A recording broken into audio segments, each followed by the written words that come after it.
love the pink? You love the pink because it's very hot in your country talaga. Sobrang init, grabe. Sobrang You know, init. yesterday, makwento ko lang, I was on my way to my sister's house sa Taguig. Oh. Nakita namin doon sa may McKinley, may malaki silang yung weather, parang ano yun, yung Bulletin? bulletin, yung parang inaano kung gaano kainit. You Gaano know what it kainit? was?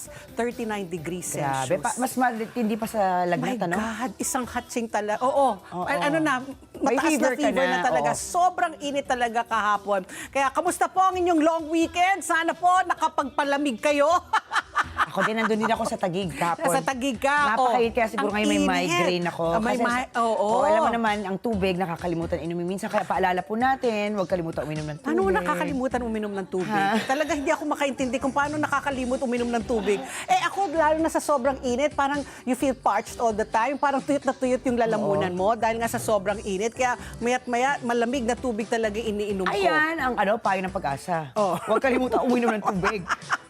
Okay. So anyways, well, sana po talaga nakapagpahinga kayo over the long weekend. Ako, nakapanood na ako ng Devil Wears Prada 2. Ang daming nanood, Ang dami. Grabe, Maganda daw. siksikan. Maganda Enjoy talaga. na enjoy ako. You know, there were some parts I got teary-eyed. Oh, talaga? Oo, hindi naman siya nakakaiyak. Oo. Pero yung very sentimental. Kasi basta panoorin nyo. Ako, nag-enjoy ako talaga with my daughter. We both enjoyed it till Friday. Tapos yung Saturday, nanay na nanay po ako. Nako, ginawa kong tsuper ng aking mga anak. 'Di ba? Sabi kong lalaking nyo na, marunong kayong mag-drive, tatamad ninyo. Buti lang kahapon. Good morning, Chrissy Matay. Siya ginawa kong super kahapon. May Ako, 20-year-old. Your 20-year-old, oo. Ako, so Saturday was for my kids, Sunday was with my mom, kaya nga pumunta kami doon sa bahay ng sister ko, na papunta lang sa Taguig, ang init. Nung nakita ko yung 39, Napakainit talaga. napahatsa-tsa, ang Kaya, init. validated yung naramdaman mo, no? Validated na Ayun. validated. How about you, Tibo? Hanggang dito, oh. Init na init ako. Pero sakto lang naman sa akin ngayon. Ako hindi, naiinitan ako. So sa mga nakikinig po sa amin kay Ricky Girl sa Radyo Agila 1062, samahan nyo kami hanggang alas 10 po ng umaga. Yung mga nanonood po sa amin sa Facebook, sa YouTube, sa kanilang cellphone, sa kanilang iPad, sa kanilang laptop, ayan, magandang Lunes na umaga. Yan. Dapat kasing ganda niyo si Patty ngayong At ni umaga. Ricky to. Girl. Oh, Alam mo di ba? kami, Mutual Admiration Society. Dapat ganyan, you lift each other up. Bawal ang nega vibes. Correct. Yan. Ako Oo. naman, nung weekend, share ko. Ano? Dahil nakikinig akong bata. Sabi mo, di ba, nag-abes food ako dati. Oo. Last weekend. Yes. Bumalik ako. Oh. In-order ko talaga. Yung sinabi mong masarap. Lam adobo. Kaya maraming salamat rin na binaunan mo ako. Yan ang aking tanghalian mamaya. Oo, di ba? Hindi ako makain ng lamb. Ay! Ayan, especially for yan. Oh. Pero sinubukan ko yung sinabi mong plapla. Plapla. Yan. Oh, piniritong plapla Oo, na naka-butterfly. Tapos may buro. Oo, may buro. Oh, di ba? Tapos Oh. ganun pala yun, ano? Oh. Hindi mo siya kakainin sa kanin lang. Ayan. Oh, So, tinuro ayan. sa akin ni Yung mustasa leaf. Senyor Rafael. Yes! Yes. Ni Senyor Rafael Cruz. Oo. Na ganyan pala siya kainin. Lagyan mo ng Yes. isda, Yes. mustasa leaf, rice. Oo, tapos konting sausawan. Toyo Yun. na may Oo, kalamansi yan, na may yan. sili. Oo. Di ba tinuro ko sa'yo yan nung feature natin yung burong isda? Sabi ko nga kay Senyor Rafael, wala akong may ambag. Oo. Pagtungkol sa pagkain, ayan, syempre Yung sama anak ko mo. si Mishka, Oo. ayan. Ano yan, sinigang? Sinigang sa, Miso. bayabas. Bayabas. Napakasarap. Ayan yung bamboo Ayan yung rice. sinasabi mo. Ayan ang sinasabi Diba, ko. nakikinig ako eh. Very good. Very So the good na next- bata. Yesterday, I went back there. Oo, kumain ka ulit. tinuruan ako, paano nga to eat. Sabi Oo. naman ni Senyor Rafael, ayun ang pangalan niya, Senyor Rafael. Oo. Ayan, sabi niya, di bali daw, gagawin niya akong foodie like you. Nako. Kaila- Masarap talagang kumain talaga. Basta ayan. pag kayo kumain, dapat talaga siguraduhin nyo lang na tama po yung pag-prepare, Tama. malinis, di ba? Oo. Yung hindi yung nakokontaminate. Tapos kung iinitin nyo yan talaga, painitin nyo ng wag nyong iiwanan lang kasi sobrang init. Sobrang Mabilis init talaga. mapanis ang pagkain ngayon. Ayan. Kaya paalala rin po, lalo na yung mga may kamatis, yung mga ganyan, yung mga may cream, Yun. wag nyong iwanan po na nakaano yan sa init lang Buti po. lang adobo lang yung favorite mo. Adobo is Kasi- good because it has suka. So Oo. it will not make panis right away. Wait, will not make panis right It will not make panis right away. Kahapon yung loko ko ni Rafael. Sabi niya, you're so konyo. Dapat he has to guess here para makilala ka niya. Hindi lang ako nag-iisa. It will not make panis. Ano ba ang English sa panis? It will not make ano. It will not spoil right It will away. not spoil. It will not Yeah. rot. It will not whatever. Okay. So, Yan. over the weekend rin, kahapon, nako, marami akong kilala, mga Beckys. Nako, nanonood ng Oo, Miss oo. Universe. Nanood ka ba? Hindi. Hindi naman ako Becky eh. Ako din. Marami mga ako kilala, di ba? Talagang mga Becky, di ba? Lagi sila nakaabang. Oo, Nagsasara no? yung mga parlor, di ba? Di Pag ba? mga ganon. So, kagabi, ayan na. Kung kayo po ay nanood ng Miss Universe Philippines, congratulations po kay Miss Bea Milan Windorski. Ano bang kanyang Parang nationality? Polish siya, no? Windorski Polish ba? sounds Windorski? Polish. Yeah, oo. Siya po ang nanalo bilang bagong Miss Universe Philippines 2026. Bukod sa kanyang elegance at confidence, marami rin po ang humanga sa kanyang performance. Siyempre, naku, dito yung nakaka-stress sa Q&A portion. Sabi niya, the Philippines is something and a place that I've been in love with my whole life. Growing up in a predominantly non-diverse part of the United States, I was identified as Filipina first and foremost. She's so proud of her Kinikibutan ako dyan, roots. If I were given the title of Miss Universe Philippines, I promise to be a public servant Wow. for all. Wow. Diba? Oh, Diba? wow. Diba, Ricky Girl, kaya mo ba Hindi yan? ko Yung mga kaya yan. posing na Kaya ganyan? hindi ako, never ko inasam na maging ano. Di ba magiging ano? Na sumali sa mga beauty pageant. pageant. Kahit nung bata ako. Oo, ako rin Uy, eh. pero alam ba, so sobrang ganda niya. Oo. Tsaka, yung ano daw, ang forerunners ngayon sa Miss Universe is Oo. Miss Venezuela at saka siya. Ah. Pero kahit mga taga-Venezuela, Oo. siya ang bet. Oh, Oo. si Bea. So, si Bea. Ay talaga, lahat Oo. ng mga bansa, move aside. Basta po rumampa ng mga Pilipina, wala na. Maraming namamangha. Parang ang bait-bait niya, no? Parang, Oo. hindi ko alam. Pero sa mukha. Alamin natin. So, Ricky Girl, mukhang handa na nga siya ipaglaban ang ikalimang Miss Universe crown para sa Pilipinas. Di ba, 4 na. Yes. Started with Gloria Diaz, Oo. Margie Moran, Pia Wurtzbach, Catriona Gray, and Oo. then The Pit. Alam ba, feeling ko siya. Sana Feeling ko siya. Sana The siya. The Pip. And guy. Tapos alam ba, ang maganda sa kanya, napaka-humble daw niya. Oh. Akala niya natalo na siya. Oh. That's why her reaction, nung dineclare yung Miss Universe, hindi niya akalain na siya nanalo. Tapos sabi nga ni Obet, may insecurity siya. Yung baba niya, kasi medyo elongated. Diba? Oo, Grabe, diba? no? Talagang God is fair. You cannot really be perfect. Lahat tayo, meron tayong insecurity, imperfections, diba? So ayan, oo nga, medyo. Pero maganda pa rin. Overall, maganda. Ikaw na maging Binibini Pilipinas Universe, diba? Miss Philippines Universe. Binibini Pilipinas. Iba, Miss, iba, iba. ang Miss Oo Binibini nga pala, Pilipinas. nagkabentahan na pala ng francisa. correct. Okay, Ricky Girl, so congratulations ulit kay Bea. Congrats, Ayan, syempre Bea. buong Pilipinas ay magrarally pag ikaw po ay sumali na sa oo, Miss for Universe. Sure. Parang bet ko siya. Gusto ko yung ganda niya. Yes. Okay, ito na ang ating Super Panalo News ngayong May 4, unang Lunes ng buwan ng Mayo. Isang malaking plot twist po ng buhay ang kwento po ni Kyla Camille Ortal. Mula po siya sa Batak City, Ilocos Norte. Di ba dyan galing ang ating Pangulo? Yes. Ilocos Norte. Si Yes. Kyla po ay benepisyaryo po ng Pantawid Pamilyang Pilipino Program o yung 4Ps. Halos hindi na niya kayang ipagpatuloy daw yung kanyang pag-aaral dahil sa kakulangan ng pera. Di ba? Kaya ka nga napapasama sa 4Ps, Kapots. oo. Pero, syempre, pinili niyang kumapit sa kanyang pangarap na makapagtapos ng pag-aaral sa kursong pharmacy. Saan pa, kundi syempre sa Mariano Marcos State University sa Ilocos Norte. At ito top 2 lang naman siya. Wow. Top 2 lang naman si Camille. Teka lang, alam mo yan, congratulations, naglaing. Alam mo ibig sabihin na naglaing? No, naglaing. Napakagaling. Akala ko laing. So, Ayan. top 2 si Kyla sa 2026 Pharmacist Licensure Exam. Anong score niya? 94.35 lang naman. ang Naglaing kanya. talaga? Naglaing. Ayun pala yung ibig sabihin. Oo. So, ito pa si Kyla isa pang 4Ps ang nakapasok rin. Ako, si Rico Elao. Mula naman siya sa Algeria, Cebu. Di ba? Alegria. Algeria. Kung country pa lang Algeria. Alegria, Cebu. You know, it doesn't make promise naman eh. It doesn't make sense. Okay, siya naman po ay nag-top 1 naman sa Civil Engineering Board Wow, exam. galing. So, tignan mo patunay ito na may malaking tulong po ang 4Ps. Kasi di ba may ang 4Ps, hindi ka forever nandyan eh. Pag nakagraduate na yung mga anak mo, graduate na rin ang pamilya mo. Kasi yun ang condition para ikaw ay makapasok sa 4-piece program. Dapat yung mga anak mo nakakapag-aral, tapos pag nakapag-graduate, ayun pa, parang okay, graduation ceremony rin, di ba? oo. So itong mga 4-piece, hindi po naging hadlang yung pagka 4-piece nila dahil naabot pa rin po nila yung kanilang pangarap at ng kanilang pamilya na ayan, makapagtapos. Imagine, civil engineering at saka pharmacy licensure exam. Congratulations po kay Kyla at saka kay Erico, no? yun. Tsaka congratulations sa mga magulang. Correct, Alam mo oo. yung bilang magulang, yun ang sinasabi sa akin lagi ng daddy ko. Yes. You know, ang pinakamagandang pamana nila sa Correct. atin ay ang Yes. ating edukasyon. Edukasyon, Because oo. you never know, di ba, ang mundo ay bilog. Bilog, Di ba? correct. Pero ang tanging may papamana lang, talagang forever na. Correct. Is our education. Kaya Oh, ito naman, dapat, Papi. sige,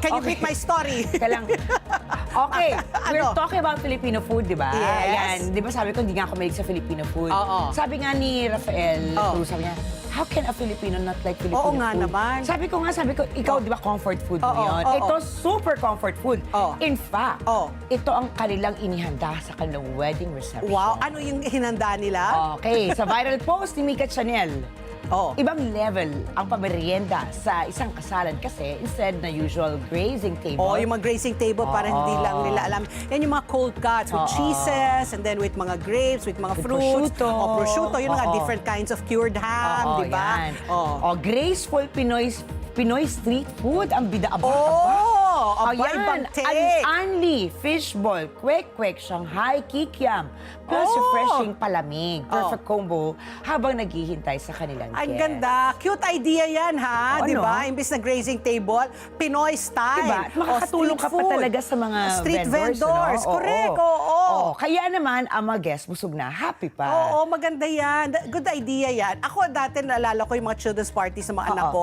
Meron ako laging fishball stand. Ako din. Kasama ng mga sorbetero, Ako din, di ako ba? din, French oo. fries. Oo. O, di ba? Yung patata corner natin, Oo, mga patata yan. corner. Di ba? Usually yan ang mga hit talaga sa mga children's parties eh. Pero ayan, of course, pinipilaan ko ito, yan, adults. Fish balls. Oo. Ang sarap kaya. Patunay ito ha, na hindi kailangan maging fancy para maging memorable ang isang celebration. Simpleng handaan, everybody happy. Correct. O, di ba? Sundalo pala oo yung naging nga. asawa niya. So, dapat lang talaga maging creative ka talaga. Oo. Di ba? Hindi, kumbaga, maski na may budget constraints kayo, may budget. Ayan, Ay, may nakita mo yun, nandun sa- yung buko, di ba? Ayun. Mga ako, bagay dyan, yung mga sagot gulaman, Yun, di ba? oo. Yan, mga scramble ba yon, di ba? Scramble, Oo, kasi oo. mainit. Okay. Perfect. Oo, Yan. ito pa- Congratulations sa newlyweds. Okay, ito. Ano sa'yo? From street food, punta naman tayo dito sa Moringa o Laifera.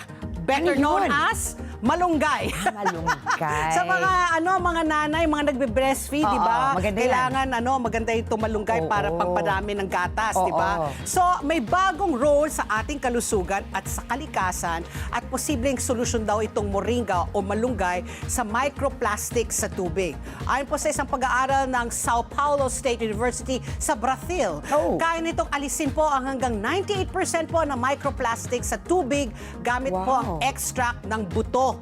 Di ba? Buto ng malunggay. Buto ng malunggay. Oo. Paano? Pinagdidikit-dikit nito ang microplastics para mas madaling ma-filter daw. At bonus pa rito, ang moringa-based solution ay natural, biodegradable at non-toxic.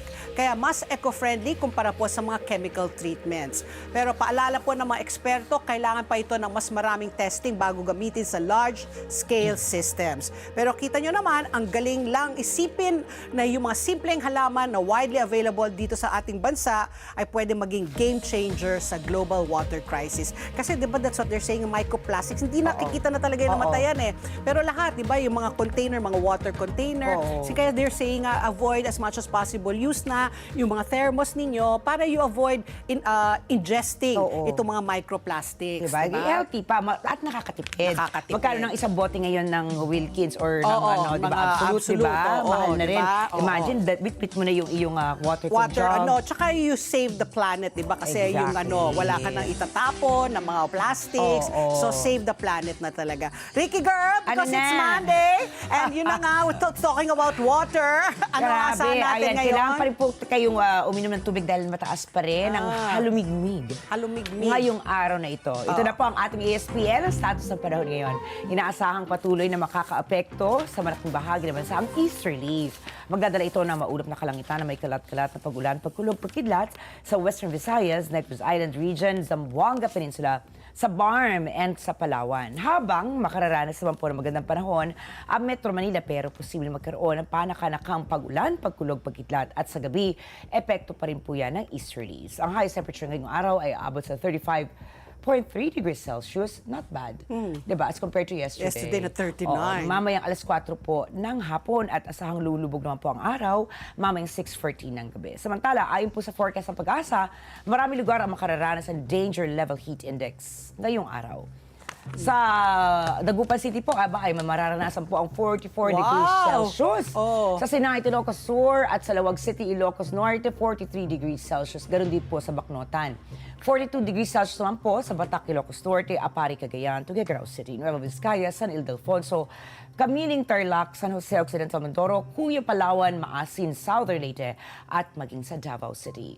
Tumutukoy po ang heat index sa aktual na init na nararamdaman sa katawan ng tao na pinagsamang sukat ng temperatura ng hangin at relative humidity or Halumigmig! Iyon! Di ba favorite word ko yan? Halumigmig! Parang halo-halo, no? Parang siyang drink, halumigmig, halo-halo, and ginumis. Parang Oh, wow, gano'n. talaga pagkain talaga. Oo, parang feeling ko, pinag-mix yun. Okay. Ayan, do you learn something new every day? Tandaan niyo po, halumigmig. Halumigmig. Yan. Sa ilalim po nito, ng danger level, pwede maranasan ng heat cramps and heat exhaustion. Pwede rin humantong sa heat stroke, ang patuloy na pagkababal at init.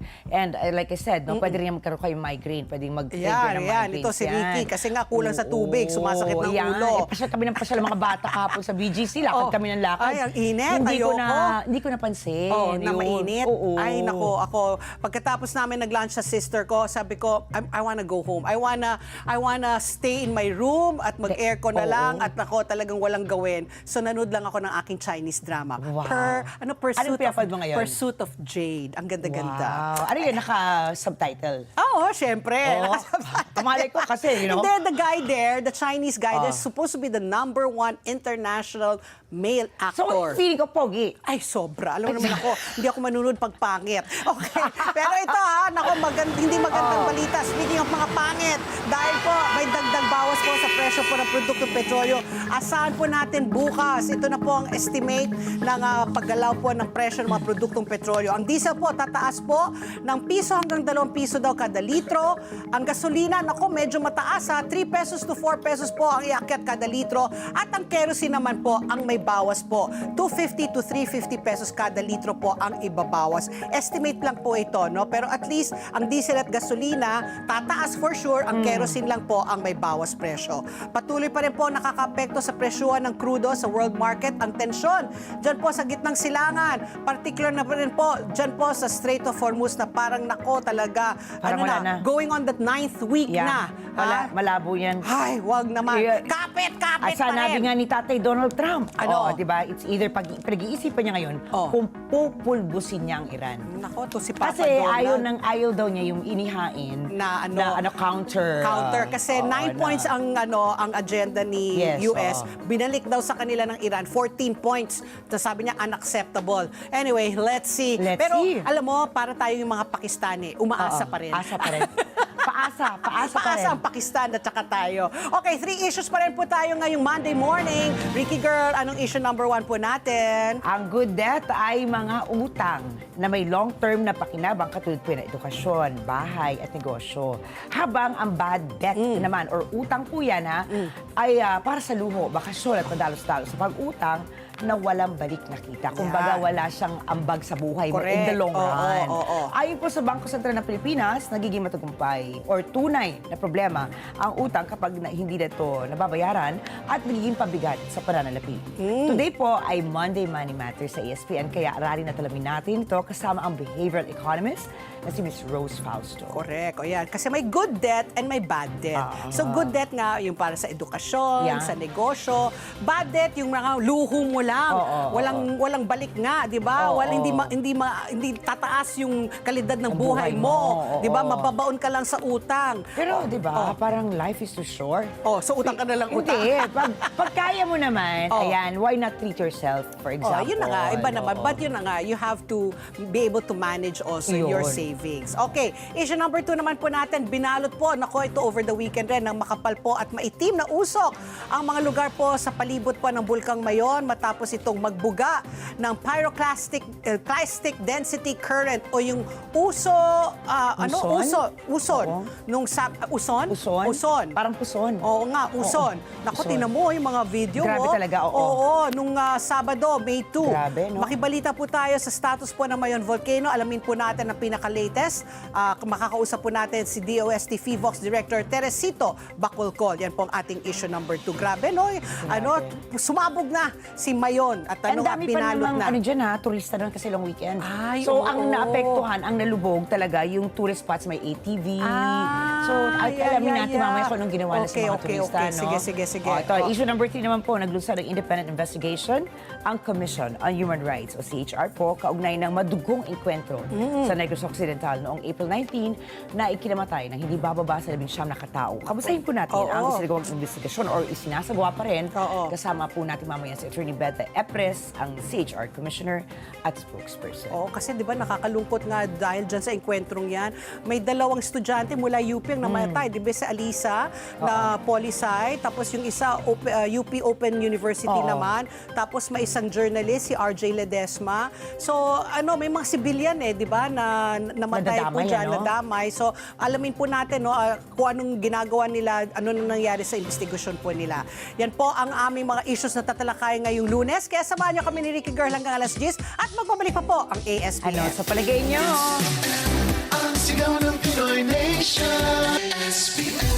Oras! Alas 8:26 na po ng umaga. Alam nyo ba na sa dami ng oras natin sa gadgets at computers, mas napapagod po ang ating mga mata. Buti na lang, may eye bear na tumutulong mag-protect laban sa eye strain and oxidative stress. Kaya kung gusto mong malagaan ang iyong paningin, mag-eye bear na araw-araw. Ang oras muli, alas 8:27 na po ng umaga. Silipin na natin po ang sinundang pangunahing news ngayong unang Lunes ng buwan ng Mayo, May 4, 2026.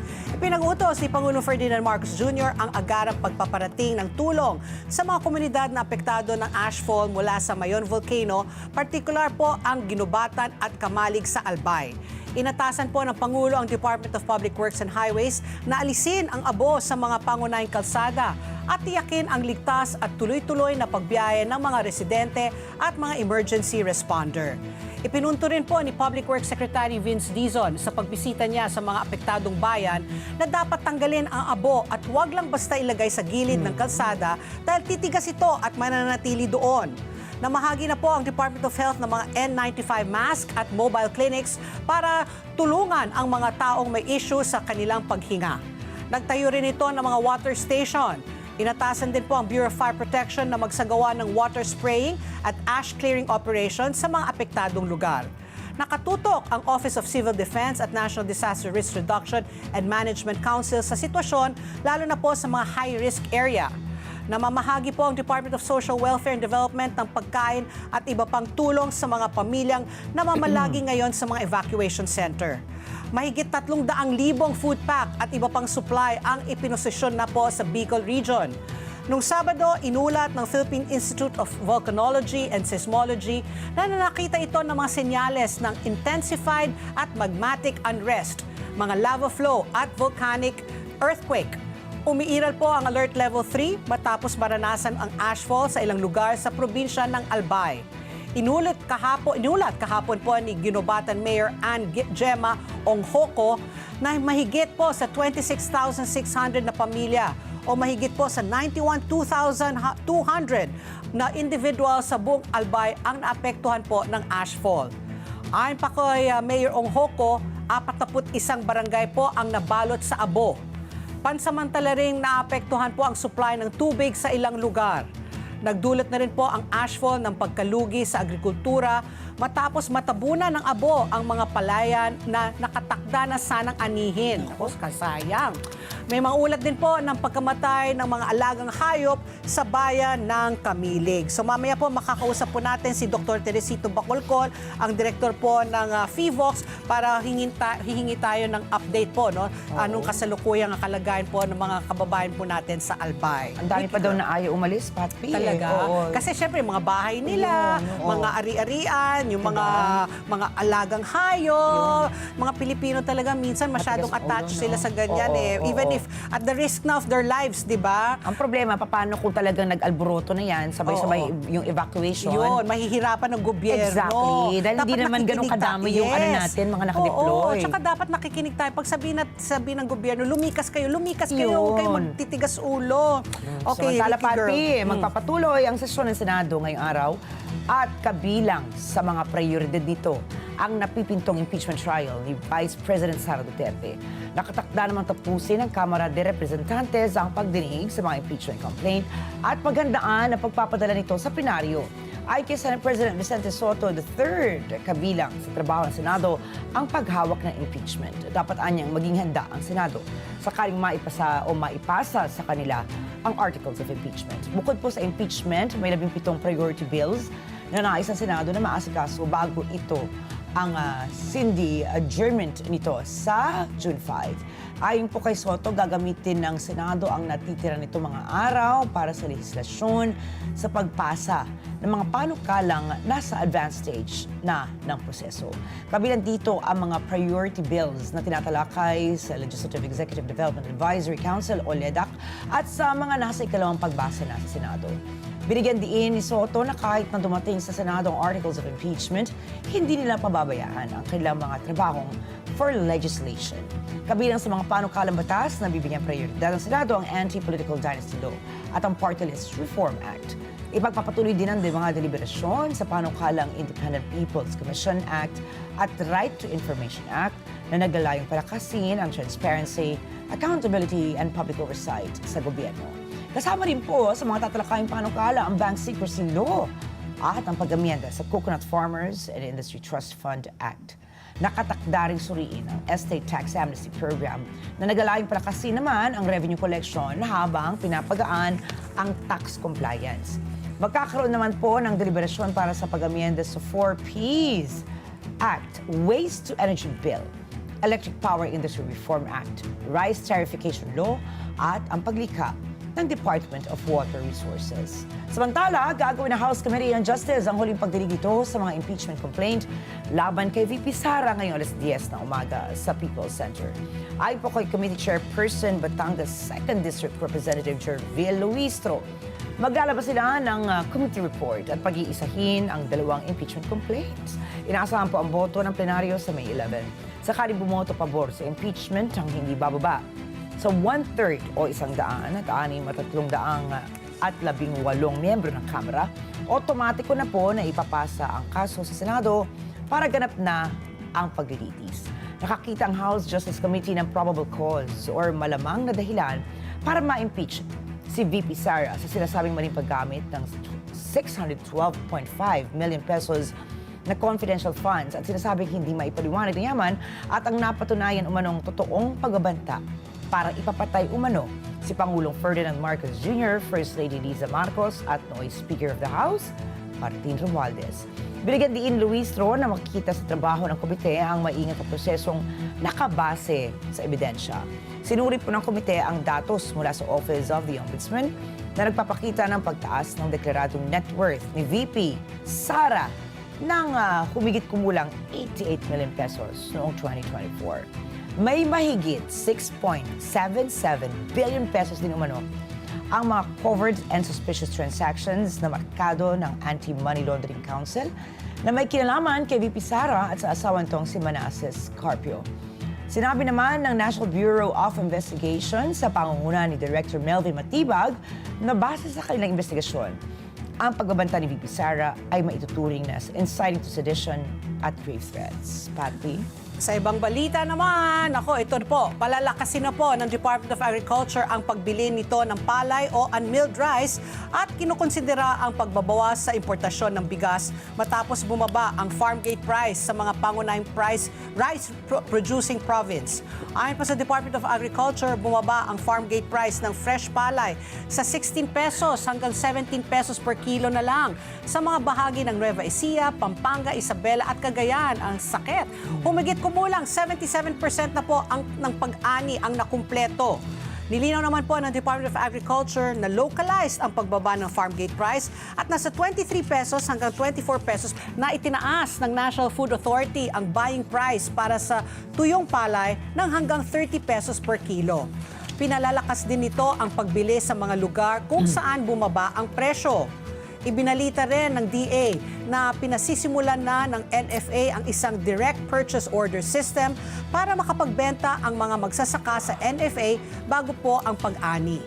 Kinukonsidera na ng DA ang paglilimita sa buwan ng rice import volume sa pagitan po ng June at August para matiyak ang matatag na supply nang hindi naapektuhan ang farm gate price bago ang susunod na harvest cycle. Target po ng DA ang farm gate price na 22 pesos per kilo para sa harvest period mula September hanggang November. Samantala, hinihimok naman po ng isang farmers group ang pamahalaan na magbigay ng fertilizer subsidy sa mga magsasaka para ma-offset ang tumataas na gasto sa raw material. Ayon po sa Samahang Industriya ng Agrikultura o SINAG, tumaas na po ng hanggang 1,500 pesos per bag ang presyo ng urea fertilizer. Katumbas ito ng pagtaas ng 90,000 pesos hanggang 120,000 pesos kada ektarya. Nasa 60,000 pesos lamang daw ito bago sumiklab ang giyera sa pagitan ng Estados Unidos at Iran. Ang laki ng tinaas, no? Halos doble. Grabe. Nilinaw po ni SINAG Executive Director Jason Cainglet na hindi naghahanap ng direct cash aid ang mga magsasaka kung hindi, suporta para may pagpatuloy nila ang produksyon. Ipinanunukala ng SINAG ang pamamahagi ng fertilizer voucher para direktang makabili ng mga farm input ang mga magsasaka. Tinatayang nasa 30,000 pesos per hectare po ang tulong na kailangan para ma-offset nga. Kung dati 60,000 pesos, umakyat ng 90 to 120,000, hindi talagang kulang. So nauna na pong humingi ang Department of Agriculture ng karagdagang 30 billion pesos mula sa national government para pondohan ang fertilizer assistance at iba pang subsidiya sa harap ng tumataas na gastos sa produktong petrolyo. So ayun na nga, di ba, umaaray na, nakausap natin si Mr. Montemayor, si dating Yusek Fermin Adriano. Talagang ito talaga, no, yung baksak presyo ng palay, tapos yun na nga, yung mga pampataba, tumataas naman. So as usual, nalulugi na naman ang ating mga magsasaka. Yung mga magsasaka natin. Pati sa Correct. Albay, di ba? Yun na nga, Ayun na nga, kawawa ayun na sila, nga. no? Patapos na. Aanihin na Aanihin na lang. dapat. Biglang Oo. nakuberan pa ng abo. Grabe. Samantala po, magpapalabas ang Philippine Coast Guard ng mga barko at eroplano para itaboy naman ang ilang Chinese research ships na nagsasagawa ng tinatawag nitong labag sa batas na Marine Scientific Research sa West Philippine Sea o WPS. Ayon po kay PCG spokesperson for the West Philippine Sea, Rear Admiral Jay Tariela, may natukoy na 4 na Chinese research vessels na nagsasagawa ng operasyon sa loob ng karagatan ng Pilipinas nang walang pahintulot ng bansa. Natukoy ang mga barko sa pamamagitan ng Dark Vessel Detection System ng Canada. Ito ang survey vessel na Xiangyang Huang 33 na nasa 140.47 nautical miles northwest ng Rizal, Palawan. Malapit po yan sa Quirino Atoll. Ang research vessel Xian 1 na nasa 118 nautical miles naman west ng Itbayat, Batanes. Ang deep sea research vessel na Jiajing nasa 88.36 nautical miles naman po northeast ng Itbayat. At unmanned systems mothership na Zhu Haiyun na nasa 102.11 nautical miles northwest ng Bajo de Masinloc. Pinuri naman ng Armed Forces of the Philippines ang ating ito coalition sa matagumpay na nagpupunta nito sa Pag-asa Island kung saan nagtayo pa ito ng bandila ng Pilipinas sa Sandy Cay sa West Philippine Sea. Ayon po kay AFP spokesperson for the WPS Navy Reservist Rear Admiral Roy Vincent Trinidad, hindi lang ito simbolikong aksyon, kundi isang malakas na paninindigan para sa karapatang pangsoberanya ng ating bansa. Narating ng ating ito coalition ng Pag-asa Island noong gabi ng Sabado, May 2. Bumiyahe ang ikaapat na ating ito coalition mission sakay ng MV Felix Oca bilang pangunahing barko noong umaga ng April 30. Nagmula po ito sa Pier 15 sa South Harbor sa Manila. Maghahatid ang koalisyon ng pagkain at petrolyo sa mga komunidad sa isla at magsasagawa din ng mga medical outreach programs at concert hanggang bukas, May 5. Samantala, isinagawa ng Philippine Army at ang Japan Ground Self-Defense Force o JGSTF ang pinakauna nilang combined live-fire drill sa ginanap na exercise sa Lacnib sa Lahar Fields ng Colonel Ernesto Rabina Air Base sa Sanat Juliana Capas, Tarlac. Humigit kumulang 40 sundalo mula sa JGSDF Recon Combat Battalion 12th Brigade ang nakilahok sa nasabing drills. Ito ang unang pagkakataong sumama ang Japan sa taunang exercise. Direktang sinusuportahan naman ng Salaknib 2026 ang paglipat ng Philippine Army sa external security operations sa pamamagitan ng pagtutok sa pinagsamang operasyon kasama ang militar ng iba pang mga bansa. Ayan, talaga alliance. Yeah. At ang oras, alas 8:40 na po ng umaga at magbabalik pa po ang ASPN. Ano sa palagay niyo? Ang sigaw ng Pinoy Nation. Oras, alas 8:42 na po ng umaga. Summer mode on, ka-Flash. Handa na ba kayong mag-splash into summer? Kami na ang bahala sa delivery ng inyong essentials with free pickup anywhere and convenient payment options. Mas hassle-free ang bawat padala. Just enjoy the sunshine and feel the splash or flash. Oras muli, alas 8:43 na po ng umaga at kasama na po natin sa linya si Miss Rose Fausto. Siya po isang behavioral economist. Pag-uusapan po natin ang utang. Ano ba ang good debt, mabuting utang at bad debt, yung masamang utang? Ayan po, magandang umaga po Miss Rose and welcome po sa ASPN. Good morning, ma'am. Magandang umaga, Pat. Magandang umaga, Ricky. At magandang umaga sa lahat ng nanonood sa atin ngayon. Ayan, okay. Ikaw ang aming go-to person. Pag-usapan po natin itong gastusin, no? Kasi I came across an article, sabi nga nila, may dalawang klaseng uri ng utang. Yung maganda, yung good debt, tapos yung masama, yung bad debt. Kasi nga yung good debt, dapat yung napapalago or napapaganda ang buhay niya versus nga yung bad debt na nalulubog ka lang sa utang, parang hirap umahon. Ano? Oo. So, Miss Rose, please explain us, no, what is the good debt and what is the bad debt? Ayun, maganda yan pag-usapan natin. Pero gusto ko sana balikan muna natin, ano ba talaga ang debt? Ano ba yung utang? Kasi debt is something owed or borrowed. Depende kung sino ka, ikaw ba si borrower or lender. So, ibig sabihin nito, pahiram lang. Ang ibig sabihin, pag pinahiram lang, kailangang ibalik, hindi ba? Correct. So ngayon, pag pinag-uusapan natin, ang hiniram natin ay pera, meron niyang katumbas na rent. Ang rent on the use of money is called interest. So, having that already, yan ang parang pinaka-umbrella thought dapat natin. Ano ba ang good debt? Ano ba ang bad debt? Sa FQ Mom Teachings kasi, meron akong dalawang tanong para litmus test mo ito. Ang number 1, will the use of the debt proceeds improve my condition? Makakabuti ba sa akin ito? At kadalasan, di ba, ang sagot naman dito, oo naman, kaya nga ako nangutang eh. Pero, on the short term, dapat we have to go beyond that. Nakabuti sa'yo sa short term. Pero, puntahan na natin yung question number 2 of the litmus test. Yun ay, am I comfortable with the terms and conditions of the loan? Ibig sabihin, habang nagbabayad ako at pagkatapos kong bayaran lahat ng ito, will I still be in a better condition? So parang tumingin ka na ngayon sa long term mo. Eh kung ubos-ubos ka naman, di ba? Sumama. Usually kasi ganyan na nangyayari, yung sinabi mo kanina na nalulun lang sa utang. Sumama pa ang condition mo compared to prior to the debt. Oh, okay. So, yun na nga, kung ganun nga yung dapat pananaw natin, o wala namang masama kung umutang, basta may kakayahan para bayaran.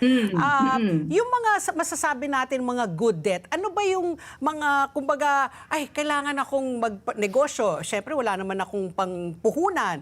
So, kanino ko hiramin yan? Whether sa nanay ko o sa bangko. Yung mga gano'n, if we can classify a good debt versus a bad debt.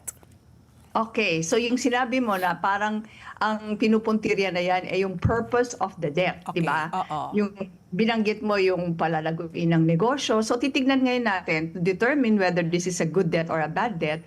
Pagka ang purpose ng loan makakaunlad ng buhay mo, di ba? Kagaya ng negosyo, na yung negosyong alam mo talaga ha, you have to follow the second basic law of money, get into a business that you understand. Yeah. Tapos kaya mo pa ring bayaran. Another example of a good debt, probably pagbili ng bahay, kasi konting-konti lang naman sa atin ang kayang-kayang bumili ng bahay in cash, di ba? Oo. Kadalasan kung saan pa nang galing yung pinamili. Yeah. Anyway, Oo. before we go into that, so kung halimbawa, yung bahay, makakabuti rin naman sa'yo yan. Kasi kailangan ng proteksyon, ng seguridad, para sa iyo, para sa pamilya mo. So yun yung parang pinuntirya natin yung purpose of the loan. Kasi may mga iba pang aspeto yan eh. Meron yung kaya mo ba, di ba? Oh. So kung kaya mo, yun. Sometimes a good debt can in fact turn into a bad debt. Let's go back to the housing loan example. Yeah. So nangutang ka para sa bahay, napakagandang intention yan, ano? Pero nangutang ka ng bonggang-bongga. So, kung minsan kasi, kung pupunta ka sa bangko, tatanungin nila ano po ang gross income ninyo. So if you can put up 20% as your equity, we will take care of the rest. Basta as long as your total amortization, lahat ng pagbabayad mo sa utang, hindi lalagpas something like 40% of your gross income. Ngayon, that is a very, kumbaga, simplistic approach to finding out whether the debt, the amortization of the loan is something that you can comfortably carry. Kasi may mga iba pang gastusin eh. Hindi yan na-include yung mga taxes mo, yung mga pambayad mo ng mga matrikula, gastusin sa buy groceries. So, nasa sayo dapat yan. Huwag mong ima-max out lagi. Because Yeah. if you do, that good debt can in fact turn into a bad debt. Kasi nasira ka na dun sa yung litmus test question number 2 natin. Okay. So ayun pala dapat tandaan na 40% dapat ng iyong gross income, yun lang po ang allowable, kumbaga, no? Allowable Is sa that correct? bangko. Sa But bangko. you should not use that as Oo. your own measure because you're the only one who knows kung ano pa ba yung mga Spending iba mong mo. gastos. Gastos mo. Oo. Oo. Okay. Oo. At saka syempre, FQ ma'am, ano, hindi mo dapat kinakalimutan yung savings mo. Yun. may Ilang savings percent pa. po ang dapat nating i-save na yung inirecommenda po? Yung percentage? Yes, ma'am. I always suggest na let's start with 20%. Pero yung iba, naku, 0% ako ang pinanggagalingan ko eh. So you just start with something that you can commit to. Oo. Kasi yun yung mas mabuti doon, the habit of saving para hindi na matanggal sa'yo. And then work your way up. You know what? Ideally speaking, your age should be your savings rate until you reach 50. Pag ginawa mo yan, if you reach 50, hindi ka na kailangang padagdagan pa, no? 60, 70, hindi na. Pagka ginawa mo yan, ang nangyari niyan, nakaipon ka ng amount that is really, that will really allow you to live comfortably. So yung pag-iisip mo ngayon, hindi na ako kailangan masyado magtrabaho for money. I'm going now to work for what is good to me, what I can contribute to society, yung parang mas higher level na in the Maslow, di ba? Yung hierarchy of needs. So if you're, let's say, 40 years old, ideally po you're saying, Rose, is dapat 40% na kinikita mo ang savings mo. Parang ganon. Yes. Yes. Hindi pwedeng yun ang gastos, Oo. ano? So yung 20% dapat 20, yung pagka-graduate mo pa lang, mag-umpisa ka na magtrabaho, yun Yes. na, itabi mo na yung 20%. Parang nga sabi nga niya, habit. Or kung gusto mo, magpa-discount ka na lang. Kung 50 years old ka na, at least 25% man na. Di ba rin 10 years naman, may 20% discount na. Ma'am, I'm very curious po because, di ba, nabanggit po natin, education loans are a good debt. But with the data po na ngayon sa Pilipinas, na napakataas po ng underemployment rate at unemployment rate, masasabi po ba na worth it pa rin po ang pag-utang para sa edukasyon? Ganun ulit siya, no? Babalik ulit siya doon sa litmus test. Pero gusto ko lang unang sabihin na education, spending on your education is really investing in yourself. At yan ang pinaka-importanteng asset natin eh. So, tignan natin na ito ba, pag nag-aral ba ako, itong college course na to, na dapat sana gusto ko at gusto kong maging trabaho will help me, this course will help me get into the job that I really want to do. Tapos, may yung mga connection na magagawa mo while you're in school. Lahat-lahat yan will add up to the earning capacity that you will have once you graduate from college or kung ano man yung gusto mong aralin. Okay. No? So, again, magiging bad bet ulit siya pag sumobra. Alam mo, sa atin nga hindi pa masyadong prevalent yan, but in the US, sumobra na yung burden of yung education, yung college nila, college loan, such that hindi na daw, ang nakikita ko sa mga studies, hindi na worth it. Yung pag hindi mo kaya, kasi it all boils down kung ano ulit yung kaya mo eh. Okay. Parang to each his own lagi yan eh. Ano ba ang kaya ko? Ano ba yung pinakamabuti para sa akin? Okay, ma'am. Isa pang sinasabi niyong good debt is for business, ano? Pero po, Yeah. what about po yung mga SMEs po natin? After 3 to 5 years po, yung survival rate nila medyo alanganin po, no? So, sa mga SMEs po, paano mo sisiguradong good debt pa rin siya? Kung mataas po Okay. yung failure rate Mataas po yung failure rate ng ating mga Totoo SMEs yan. So, paano siya magiging good or bad debt po? Siguro unang-una, balikan natin yung binanggit ko kanina. What is the second basic law of money? That is to get only into a business that you understand and to seek advice only from competent people. So that being said, kunyari yun yung premise natin, naiintindihan mo itong negosyo, gustong-gusto mo siya. Tapos, ang nagiging para bang constraint mo, hindi mo mapondohan. Let's say, yung inventaryo. Nakakuha ka ng isang order ng 1,000 units. Tapos, ang kaya mo lang naman pondohan, 25. Sure ka na meron ka ng pagbebentahan.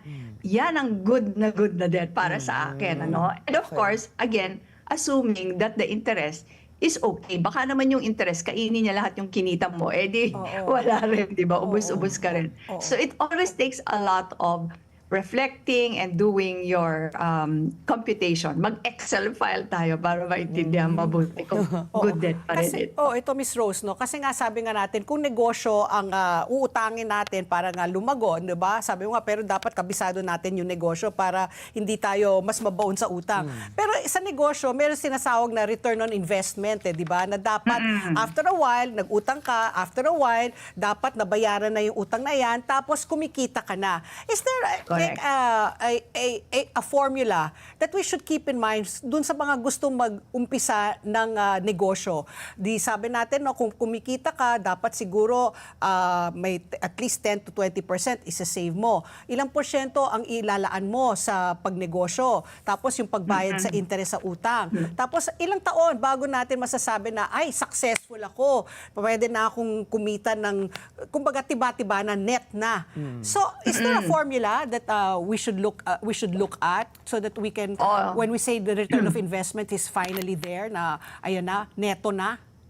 Oo. So again, yung formula depende dun sa negosyo mo. Yung balikan natin kanina yung sinabi ko, no, na kunyari, may nag-order sa'yo. Just for discussion sake, kunyari, trader ka. So nagpapatong ka lang. So, tingnan mo kaagad kung yung naipapatong mo, yung kikitain mo doon sa transaction na yon is higher than the interest that you will have to pay because you are borrowing in order to fund the inventory of that order. So, yun pa lang, medyo obvious na yon, di ba?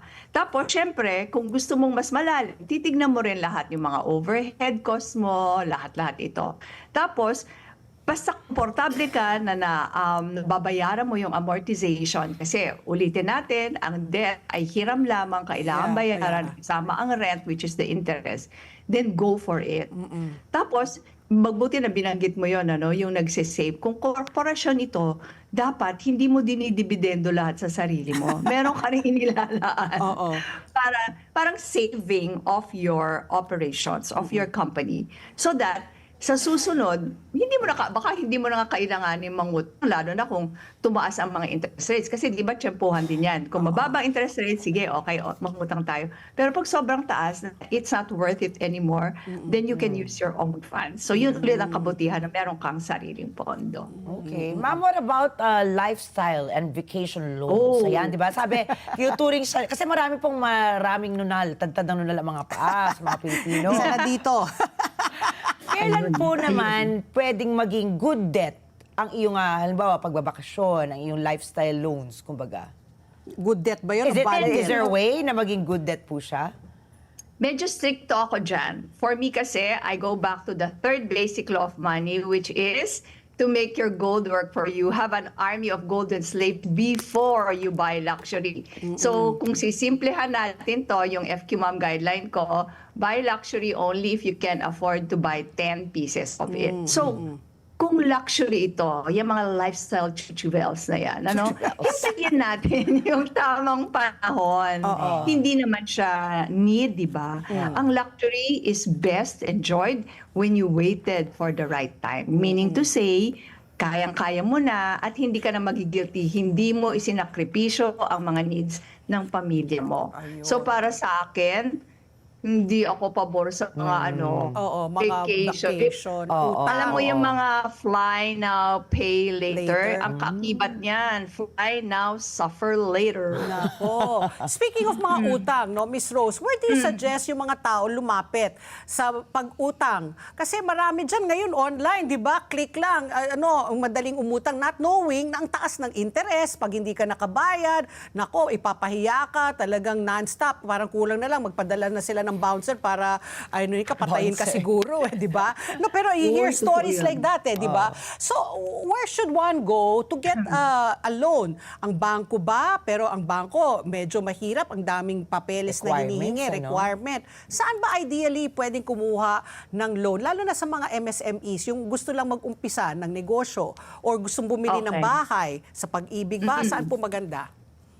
Okay, so umpisahan natin. Siguro umpisahan natin sa bahay, mas simple, ano? Sa bahay, ang pinakamaganda lagi kung meron kang nanay-tatay na may sobrang pondo na gusto kang pautangin ng mas mabait na interest. Yung iba nga ayaw pa. Walang is interest. Interest, di ba? Oo. Pero ganito ha, huwag niyo maabusuhin si mother and father kasi they have to also have money for their own retirement. Kung hindi, ikaw din naman ang mapeperwisyo dyan later on. So, next is really go to legitimate banks. Sorry kung minsan nga talaga ang hirap, diba? Dami-daming mga documentational requirements sa bangko. Pero parang yun yung legit Sila yung parang fair na rin yung kanilang interest rates. At saka, mas dapat maintindihin mo lahat ng add-ons. Kung minsan ganito kasi, this is what you have to watch out for. Yung mga just click and then you already get the proceeds of the loan. Maraming sometimes may mga hidden costs yan na hindi mo na naintindihan. Dinala ka na lang sa mabilisan. So, yun ang para sa akin, bangko pa rin ang pinaka-legitimate. Pero syempre, pag housing, pag-ibig ang mas mura dyan. Tsaka mas mahaba ang ang term of the loan. Sa mga bangko, makakakuha ka siguro ng mga 10 years, even 15 years. Sa mas mahaba ang pagkakaalam ko sa pag-ibig mas mahaba pa, pero ang mga fixing lang ng mga bangko up to 5 years only. And hindi dapat pagka end of the loan, hindi ka nila pauutang hanggang 65 years old dapat fully paid ka na.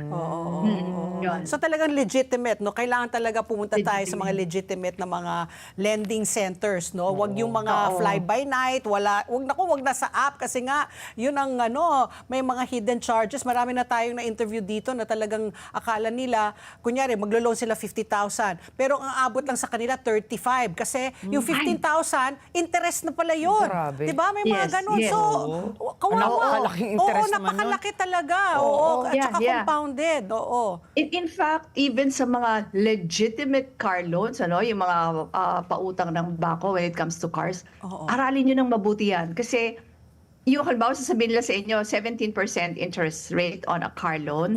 Pero yun, kagaya ng sinabi mo, Pat, may binabawas na kaagad. Yeah. Tapos may mga add-on. Tapos iba yung magiging interest rate niya kung ito ay shorter period lang. Bawa 2 years na yung kinuha mo, no? Or kung ginawa mong 5 years. Parang pwede rin siyang lumaki into 30+% interest rate effectively eh.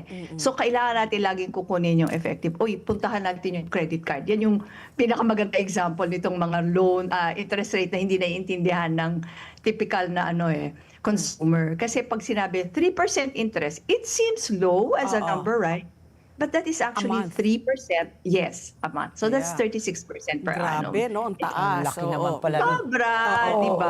oo, oo. Kasi yung iba naman, may pera naman sa bangko na pwedeng pambili, pero hindi, mindlessly, they do credit card debts. Yeah. Kasi wala lang. Parang gusto lang nila, mababa lang yung babayaran nila. Hello, Nako. hindi mo kikitain ng 36% in any investment na legitimate ngayon, di ba? Okay. Oo. So, kung yung pera mo sa bangko of the same bank, kumikita lang ng less than 1%, yun ang gamitin mo. Huwag ka na mag-credit card debt. Takot na takot ako sa credit card debt. Oo nga. Please lang, Ako use rin, your ako rin. credit card, but pay the entire balance all the time. Correct. Entire balance, no? Entire, Kung kaya yes. mo, Oo, no? kailangan Zero ka entire. dapat. Yeah. Ma'am, ito siguro, hindi naman po talaga siya may tuturing na utang. It's like, it's basically in the gray area po ng mga utang. Insurance po, ma'am. Can it be considered a quasi-debt also? Kasi with premiums po na kailangan bayaran in 10 to 20 years, pwede po ba itong maituring na quasi-debt? Good debt? Bad debt? Actually, it's more of you are buying something on installment, di ba? Ang masaklap lang dyan, doon sa ibang mga financial services na hindi rin nila masyado naintindihan pag bibili nila, no? Pag humito ka na, Oh. goodbye na, di ba? You are no longer insured. Yung gano'n. Kumisan din nila naintindihan yan. At ito yung pinaka-common na misunderstanding. Pag bumibili sila nung tinatawag ko na TISOY financial instrument, which is both an insurance and an investment, they don't exactly know kung ano ba yung percentage ng insurance dito at ano ba yung percentage ng investment. Kasi kung minsan tatanungin mo, nag-i-invest ka na ba? Oo. Saan? Sa insurance. So, ganito yung nangyayari. Pagka tatanungin na nila, magkano na yung na-invest ko, no? Tapos sasabihin, ito lang. Sometimes, so that time, it's a lot lower than what they've already put in. Okay na Because nga they did not understand that a huge part of that really went to insurance. Tapos, bumagsak pa yung market kung saan naka-invest yung equity, yung investment portion nila. So, talagang pwede silang maubos. Andiyan, daming mga kaguluhan dyan. So, dapat intindihin nyo. At maganda siguro pag hiwalayin nyo na lang. Insurance is very important. It is actually an expense to me because what you're doing is you're buying peace of mind so that if something happens to you, especially if you're the breadwinner, hindi naman maiiwan sa miserable state yung mga dependents. Di ba? Pero kung wala ka ng dependents, Wag na. hindi mo na actually kailangan eh. Oo. Okay. Okay. Pag Good single advice, ka, ah. pag single ka, bakit pa, di ba? Kanino mo iiwan yung Yeah. mana mo or whatever. Okay, thank you very much, Miss Rose. At sana nga, talaga dapat maging wise tayo ngayon, lalo na ang hirap-hirap kumita, tapos ang taas-taas ng mga bilihin. Kaya think before you click at umutang, di ba? Talagang gumawa kayo ng due diligence. Kumbaga, gumawa ka talaga ng maraming beses na study kung kikita ba yan, kung ikaw ba'y mas mababaon sa utang o kikita ka naman ng bonggang-bongga. Yun. Pag return of Oo, investment mo, mamalik gusto naman ko pa- sa'yo. Yeah. Pwede ba akong mag-iwan lang ng parang pinaka-nugget of wisdom when Go it comes to debt, ano? Oo. So, a debt is a double-edged sword talaga. If you are able to use it well, it empowers you. But if you abuse it, you become the slave already. See? Diba? Oo. So, intindihin natin yan. Yeah, may mga kilala nga ako dyan. Parang wala sa 8, a dynamic liquid supplement. To help your body get the nutrition it needs to remain healthy. King's Herbal Plus is locally manufactured. May kumpletong nutrisyon, kapartner sa araw-araw na sigla at proteksyon. King Herbal Plus, balik lakas, balik sigla, araw-araw. At ang oras muli, alas 9:05 at sa aming pagbabalik, makakausap po natin si Direktora Teresito Bacolcol mula po sa FIVOX. Kakamustahin natin ang lagay ng ating mga kababayan dyan po sa Albay dahil nga pumutok si Mayon Volcano nung Sabado. Sa pagbabalik po yan ng ASPN. Ano sa palagay nyo? Ang sigaw ng Pinoy Nation. Oras! Alas 9:08 na po ng umaga at ang oras na ito hatid sa atin ng IMAC, UPVC Roof Corporation.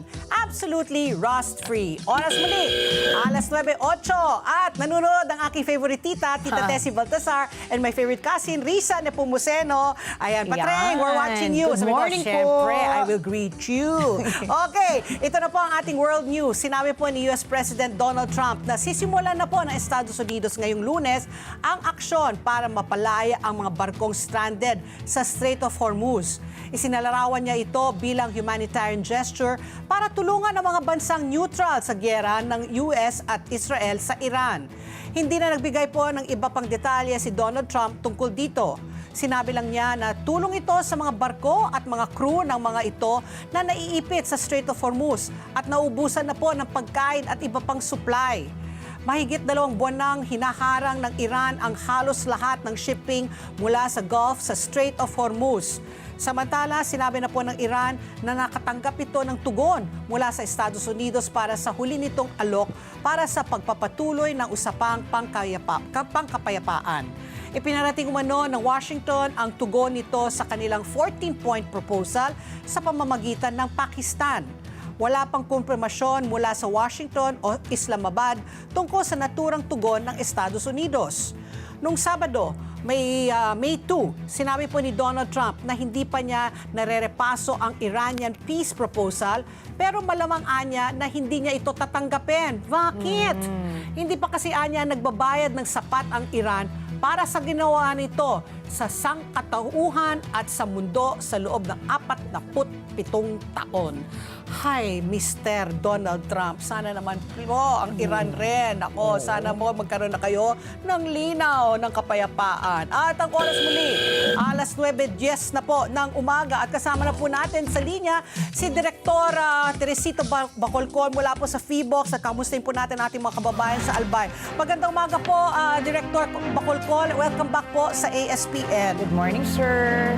Yes po, magandang umaga rito sa inyo. Okay, Director, nakakagulat at biglaan nung May 2, nung Sabado, biglang pumutok po si Mayon at makapal na balot po ng abo. Marami pong mga pamilya na po ang ilinilikas. Kayo na po magsabi, kamusta na po ang kalagayan po dyan sa Albay? Okay, so right now, Mayon remains under alert level 3, which means may magmatic unrest pa rin tayo, and the volcano is actively erupting in an effusive manner. So at present, nakaka-observe pa rin tayo ng lava flow, frequent rock falls, and occasional collapse generated PDCs. In fact, sa nakalipas na 24 oras, nakapagtala tayo ng 5 volcanic earthquakes, 411 rock falls, and 4 na pyroclastic density current o PDC o yung tinatawag sa Bicol na Uson. So again, pinapakita pa rin dito na aktibo pa rin ng vulkan at may kakayahan pa rin itong mag-produce ng hazards. And as mentioned, nasa alert level 3 pa rin ang Mayon volcano. Alert level 3. Sir, good morning. Pag ito po, based on the pattern po na nakikita po natin sa behavior po ng Bulkang Mayon, ano po yung inaasahan na worst case scenario po sa ngayon? Lava flow po ba? Talagang eruption po? Sir, yes sir. Yung the worst hazard would be yung PDC, katulad ng nangyari nung Sabado. Buti na lang hindi na-breach beyond the 6 kilometers yung PDC natin, 5 kilometers lamang. Kaya very important talaga na yung mga tao natin, dapat hindi sila dapat walang nakatira doon inside the permanent danger zone. So paano kung naabutan sila doon, nasa loob sila ng PDC dahil hindi sumusunod sa atin, and then nakatira sila doon inside, malapit pa sa vulkan, within 5 kilometers, hindi natamaan na sila. So, ganun ka-importante yung sumunod sa mga advisories natin, sa recommendations natin na dapat walang tao inside the permanent danger zone. Kasi ang pinaka the most hazardous would be the pyroclastic density current. Mainit po ito. Mainit. And it can incinerate everything on its path. Oh, wow. my Oo, gosh. kasi Dr. Bacolcol, no, kasi yun nga, no, 6 kilometers radius po yung danger zone, no. May nabasa po ako na gusto niyo ipalawig to 8 kilometers. Bakit po? Nakikita niyo ba na mas magiging malala po itong pagbuga po ni Mount Mayon at matatagalan po talaga? Mga gaano katagal pa po nakikita po natin? No, right now, again, we maintain the 6-kilometer permanent danger zone. Yeah. Pero kapag nakikita natin na madalas na yung PDC, mas maging madalas, mas malalaki ang volume, o umaabot o malapit na o lalampas sa 6 kilometers, then we may extend the danger zone from the current 6 to 7 kilometers. Okay. But right now, ang nakikita natin, Control. 6 kilometers pa rin remains in place. And yung sinasabi natin, this must be strictly enforced. Yes, okay. Okay, sir. Alam naman po natin, ang mga Pilipino, medyo sabi nga namin ni Pat kanina, attached po sa ating mga kabahayan, yung mga alaga po natin dyan sa, kahit na nasa danger zone na. Ito ang tanong ko po, may 124 lang po yung mga personnel mula sa DRG at BFP ang nakadeploy. Paano po kapag nagsabay-sabay po ang evacuation? Kaya po ba natin? Ano po yung paghahandang ginagawa ng ating gobyerno para po matugunan po, halimbawa magkaroon ng forced evacuation kung talagang magkaroon tayo ng worst case scenario po? Ang ginagawa, well, kami naman sa FIVOX, we only recommend. It's really up to the LGUs, Yes, sir. the purview of evacuating these people, of enforcing our recommendation. It's really with the LGU. So kami naman, kung ano yung nakikita namin scientific data, binibigay naman kaagad natin ito sa mga LGUs. And I'm pretty sure yung mga LGUs natin sa Mayon, lalo sa around Mayon, handa yan kasi every now and then, may very much active yung Mayon volcano and in place na yung mga SOPs nila on what to do in case na say we recommend that people living beyond the 6 kilometers should be evacuated. So, Director, no, I remember last year pa, no, minomonitor na po talaga ang Mayon. Sabi nga natin, parang lahat ng mga bulkan, nag-uusap-usap sila. Si Mayon, si Canlaon, si Taal. Itong pagsabog po nung Sabado pa, was this something that was kind of expected? And ako, ang worry ko parate dyan, yung pag sumabog po siya, yung perfect cone po niya, baka maapekto. Nakikita niyo ho ba na itong pagsabog po nung Sabado ay nakaapekto po sa hugis ni Mount Mayon? I just like to make it clear, yung hindi po sumabog yung Mayon nung Sabado. In fact, yung pagsabog niya since January 6 pa yan, continuous yan yung lava yung effusive eruption natin. Oo. And yung PDC, yung nakikita natin na ozone at saka yung makakapal na abo, ay sanhi po yun ng nag-collapse na mga lava sa ibabaw ng vulkan. So meron tayong naipon na lava doon as a result of this slow and quiet eruption. Naipon sila sa taas, naging unstable, kaya bumagsak. So yung PDC kasi can be generated by lava collapse, katulad ng nangyari ng Sabado, can also be generated by an explosive eruption na hindi naman nangyayari for now.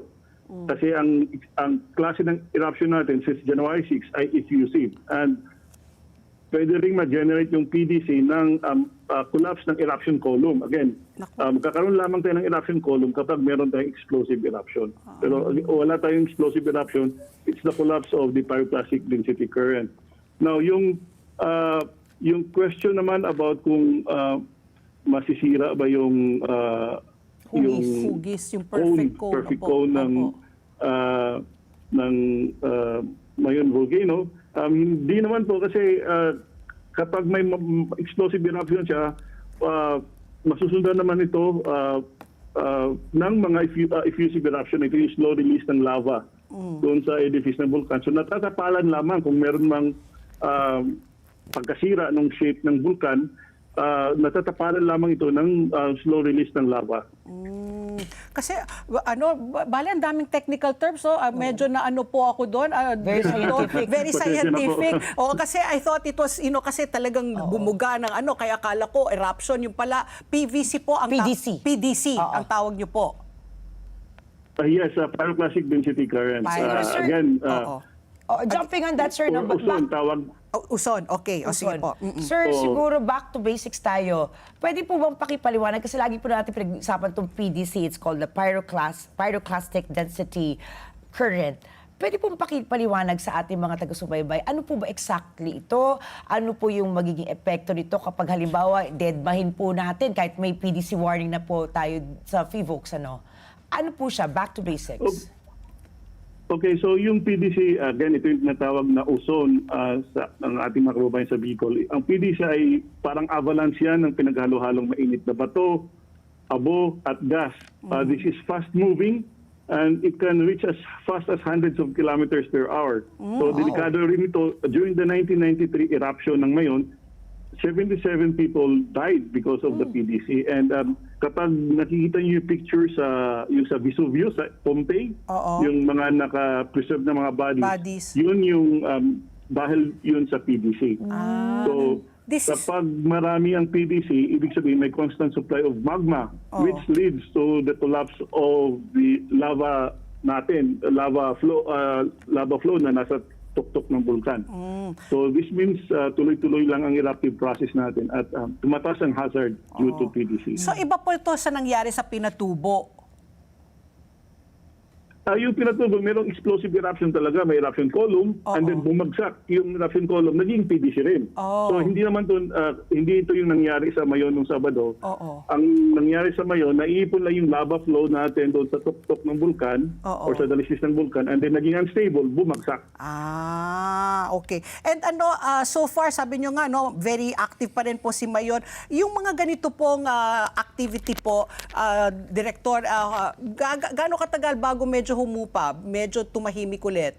Or nakikita nyo na meron pang aabangan pa tayo na mas malala?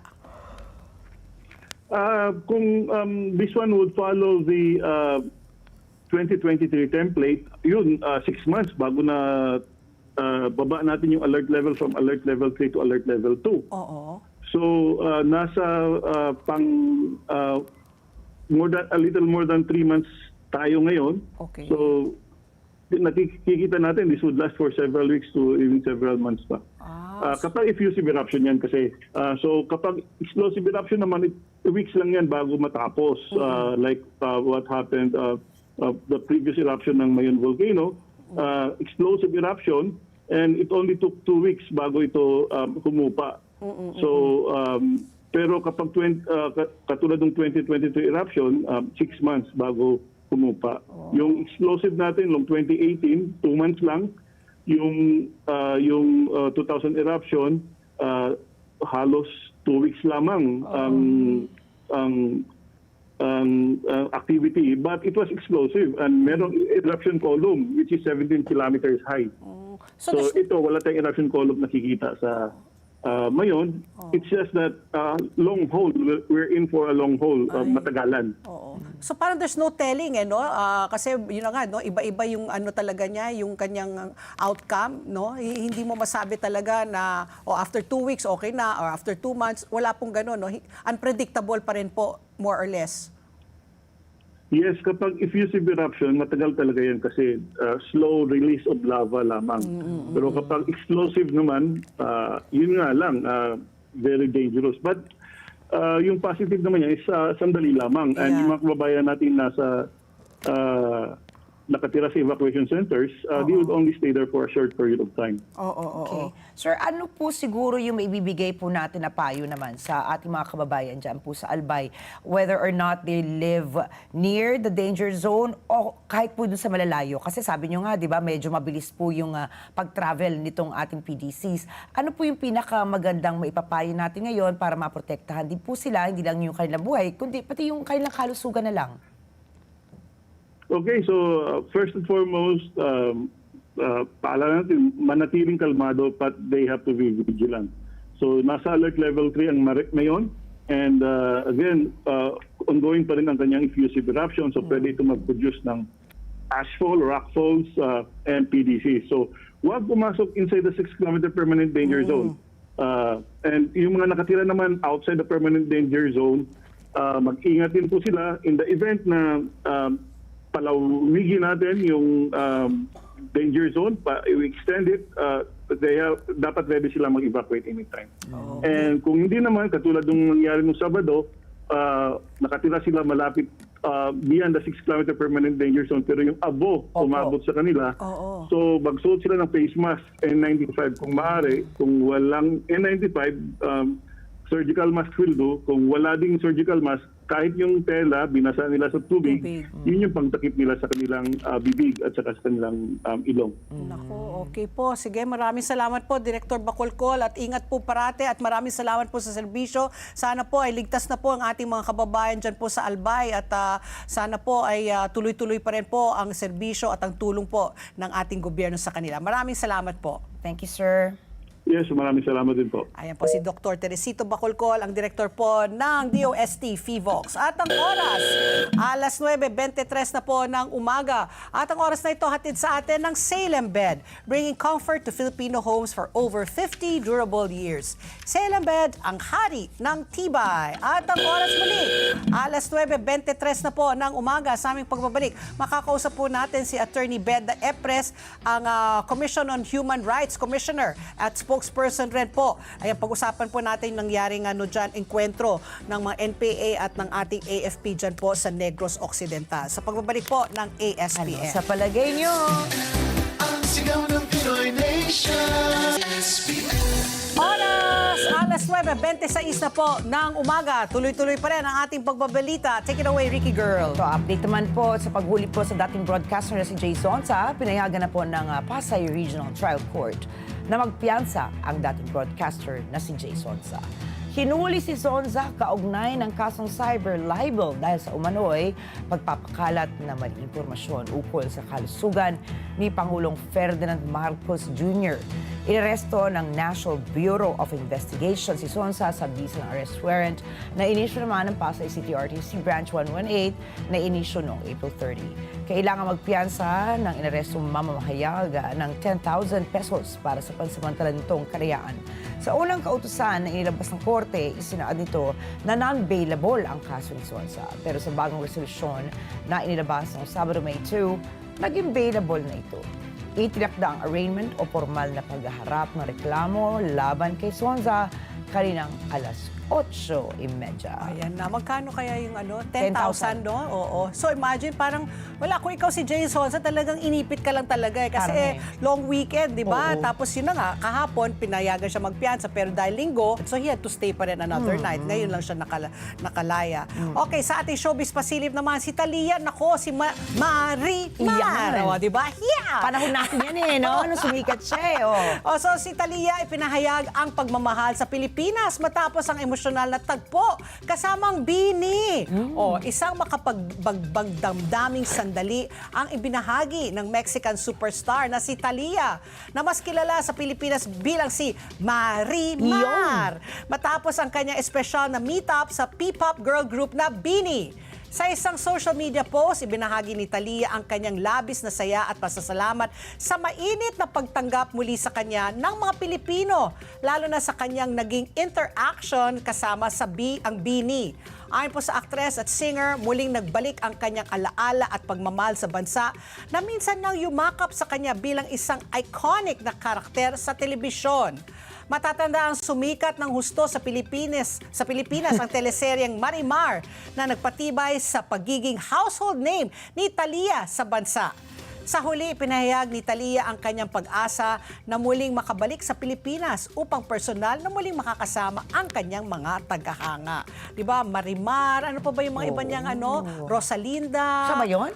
Di ba? Alam ko si Talia yan. And then she married the Sony executive. Oo. Di ba? Naabutan kaya ng Bini yung Marimar?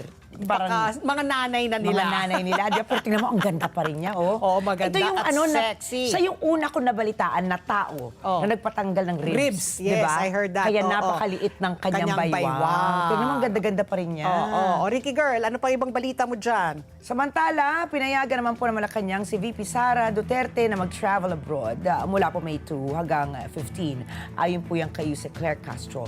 Nakaplano ang mga biyahe ni Duterte sa Netherlands, South Korea, Belgium, Germany at UK. Pero hindi niya ito itinuloy noon dahil sa uncertainty sa kanyang travel clearance. Nauna nang pinayagan ang travel sa pamamagitan naman ng liham ni Executive Secretary Ralph Recto noong April 22. Kung matutuloy, posibleng wala siya sa bansa sa May 11 kasabay ng inaasahang botohan ng Kamara sa impeachment complaints laban sa kanya. Sa kabila po nito, patuloy na itinatanggi ni Duterte ang mga aligasyon kabilang na ang assassination plot kina Pangulong Bongbong Marcos, First Lady Liza Marcos at dating Speaker Martin Romualdez at gayon din ang issue sa paggamit ng confidential funds. Sa ibang balita naman, binibigyan ng pagkakataon ng ICC ang defense team ni dating Pangulong Rodrigo Duterte na muling humiling ng kanyang pansamantalang paglaya habang papalapit ang kanyang paglilitis.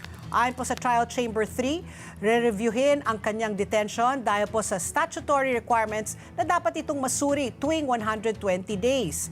Inaasahan ding maghahain ng obserbasyon ang prosecution, defense at iba pang partido kung dapat bang palayain si Duterte. May kondisyon man o wala, batay sa anumang bagong pangyayari sa kaso.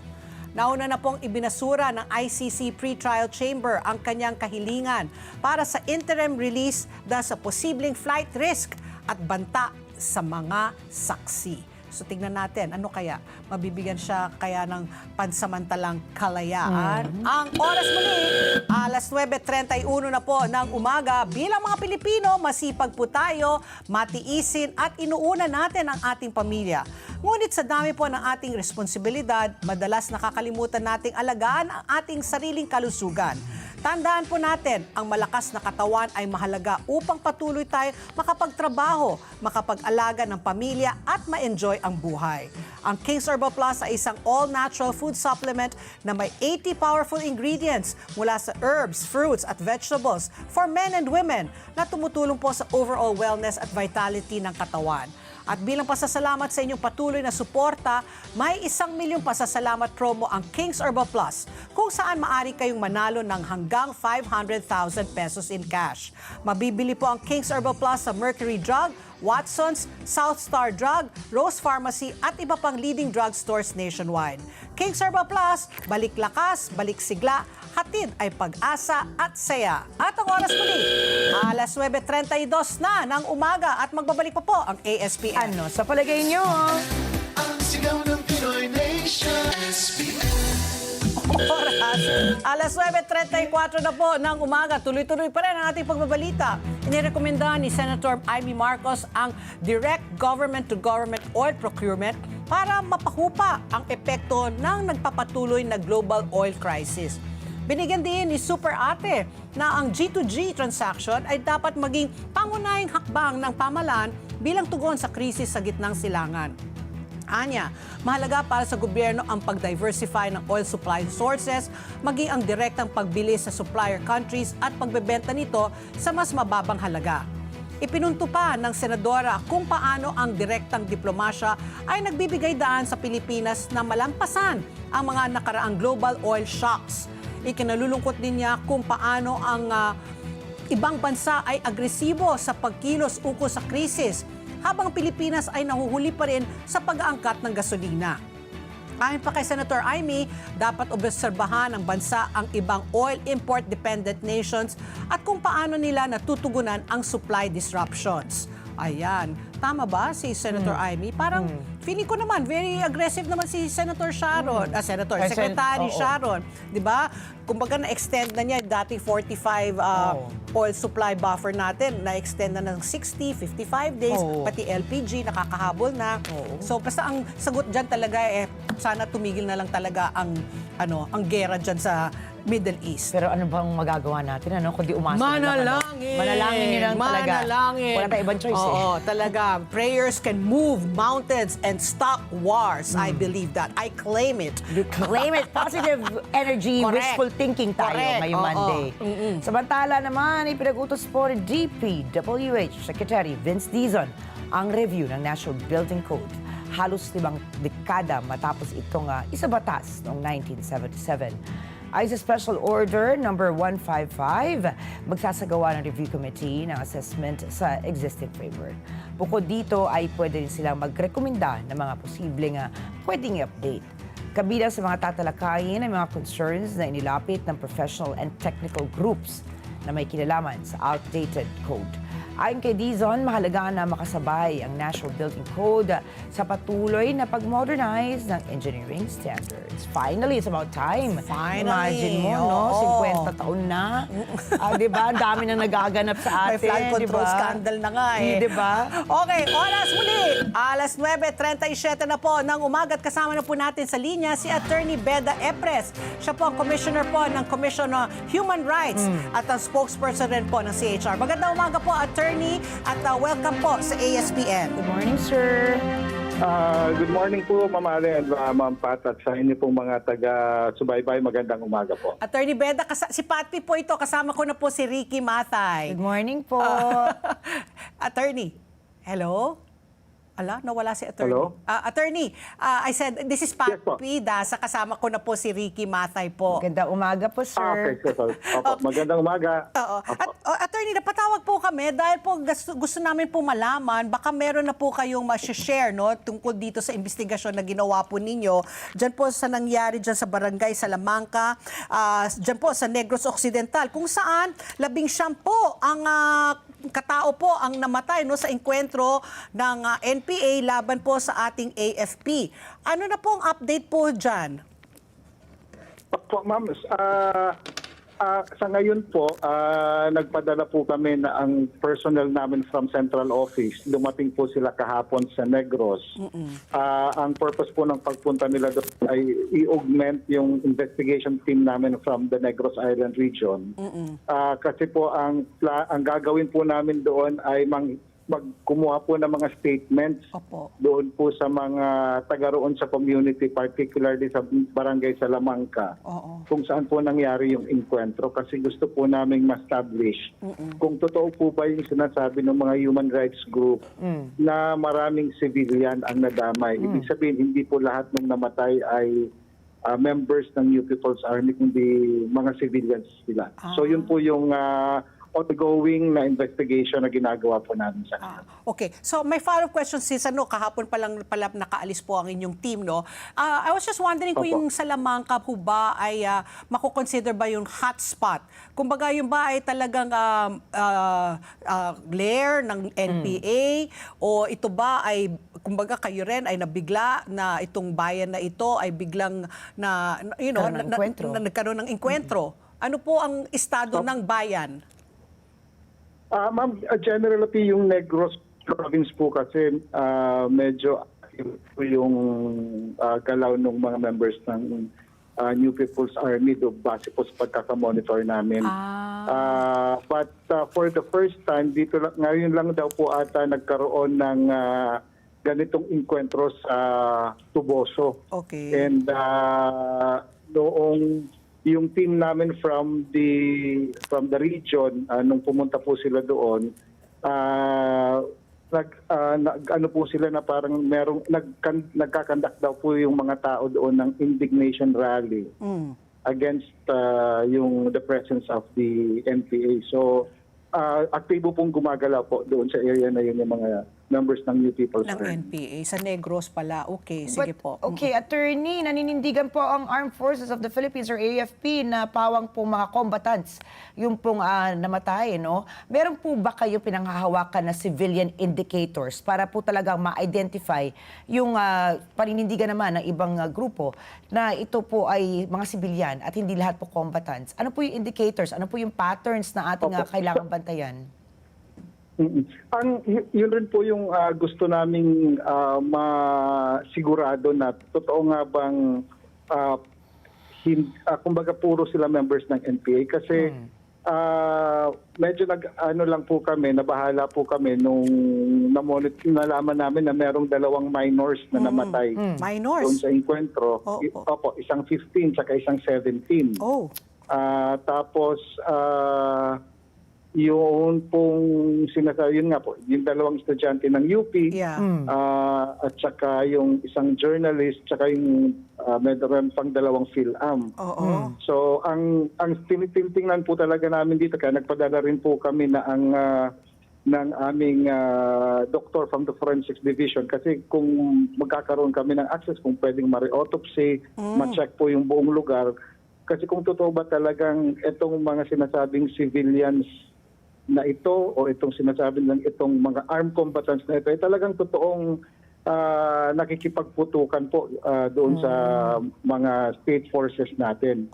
Kasi hindi po ibig sabihin the mere fact that they are present there, hindi po kasunod kaagad nun, dapat patayin na sila. Baka hindi naman po ito nakipag-enkwentro, baka caught in the crossfire lang po sila. Yeah. So yun po yung mga gusto naming ma-establish. Kaya nag-augment po kami ng team doon sa Negros. So sir, what evidence will you use? May mga body cam po ba tayo na kailangan tignan? Kasi dapat evidence-based po tayo. I mean, ano po ba Opo. talaga yung indicators natin? For example, this is really sad, no? Lalo na nabaltaan natin na may mga minority edad. Dahil ako po, may mga anak ako minority edad, ano? Hindi talaga sila madamay. Pero ano po yung matibay nating ebidensyang gagamitin at ipapakita talaga to indicate that they are just caught in the crossfire? Nakikipag-ugnayan na po kami ma'am ngayon sa SOCO kasi sila po yung unang-unang kumbaga after po ng insidente, tinawagan na po sila ng AFP, hindi po muna ginalaw yung mga bodies nung namatay. At pre-process po nila. So, kinuhanan po ng mga gunpowder burn. So, yun po yung hinihingi din po namin copy from the Philippine National Police. Just to validate na kung walang gunpowder burns yung mga bodies, baka hindi po ito talaga nagpaputok. So, may posibilidad na talagang na caught in the crossfire lamang po sila. Isa po yun sa mga... Oo. Attorney Beda, if you can... Hello, Attorney? Nawala. Ayun, okay, sorry. Attorney Beda, para lang mas ma-visualize ko lang po, no. Meron na ho ba kayong idea kung ano po nangyari po nung April 19? Hating gabi ba ito? Madaling araw? Paano po nagkaroon ng enkwentro? Base po sa unang mga initial investigations nyo po, no, kasi very ano po yung mga yung hindi naman sketchy, no, pero very general. It's not very detailed yung mga nabasa kong mga news items. Would you know, like, anong oras po to nangyari? Ito bang mga nakalikas po ng mga sibilyan? Kasi parang natakot sila. Siyempre, nagkaroon ng enkwentro. Asan na po sila ngayon? Meron na ho ba kayong detalye na pwede pong i-share with us? Yes, ma'am. So, bali po yung regional office namin sa Negros ay naka-receive ng report na April 21 from Human Rights Advocates of Negros.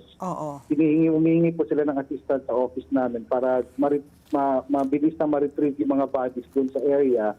And yung pinapangambahan po nila na baka daw ilibing na lang sa mass grave yung mga bodies na yon.